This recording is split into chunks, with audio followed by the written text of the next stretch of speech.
সুপ্রিয় দর্শক, আসসালামু আলাইকুম। জানি আপনারা এই থাম্বনেলটা দেখে আমার ভিডিওর ভিতরে প্রবেশ করেছেন। সুপ্রিয় দর্শক, থাম্বনেলের ভিতরে কি লেখা হয়েছে তো আপনারা দেখতেই পাচ্ছেন যে ফেসবুকে ভিডিও ভাইরাল হওয়ার টিপস, মানে ফেসবুকে ভিডিও কিভাবে ভাইরাল হয় সেই টিপস আপনাদের ইমরান তালুকদার শেখাবেন। চলুন আমরা সেই ভিডিওটা আগে দেখে আসি, তারপর কিছু কথা বলি। ফেসবুকে সফল হবেন আর কিভাবে ফেসবুকে ভিডিও তৈরি করবেন A to Z খাতা নিয়ে আসছি। সবকিছু আমি দেখাবো এবং বলবো, আমার বলাগুলো একটু শুনবেন মনোযোগ সহকারে। আমি চাই ছোট ছোট কন্টেন্ট ক্রিয়েটররা তারা সফল হোক, তারা ইনকাম করুক, তারা আসলে জানুক। তারা না জানার কারণে অনেক ক্রিয়েটররা ঝরে যাচ্ছে।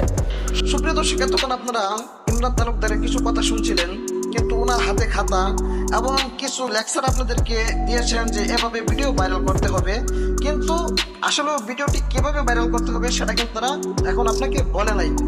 তো আমি আপনাদেরকে বলে দিচ্ছি ভিডিও কিভাবে ভাইরাল করবেন। ভিডিও ভাইরাল করতে হলে আপনার অতি ফার্স্টে কি করতে হবে, বউ ব্যবসায়ী হতে হবে, এমনকি মাইয়া নিয়ে ভিডিও করতে হবে, বউ নিয়ে ভিডিও করতে হবে, এমনকি যত নোংরা ভিডিও করা যায় ওই ধরনের ভিডিও করতে হবে, এমনকি ইচ্ছাকৃতভাবে সোশ্যাল মিডিয়ায় আপলোড দিতে হবে।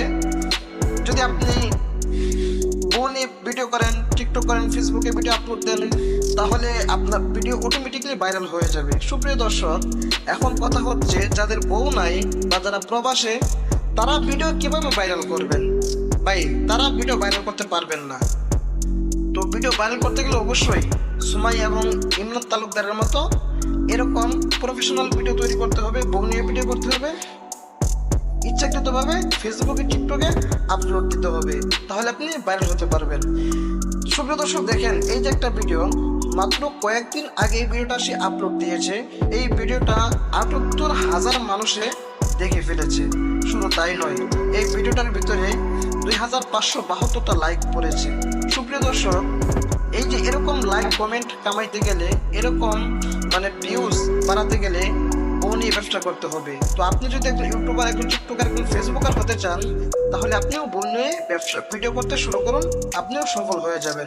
কিন্তু মনে রাখবেন, এই সফলতা শুধু দুনিয়ার বুকেই চলবে, আখিরাতে কিন্তু এর খেসারত দিতে হবে। কথাটা মাথায় রাখবেন। ওকে, খোদা হাফেজ, ভালো থাকবেন।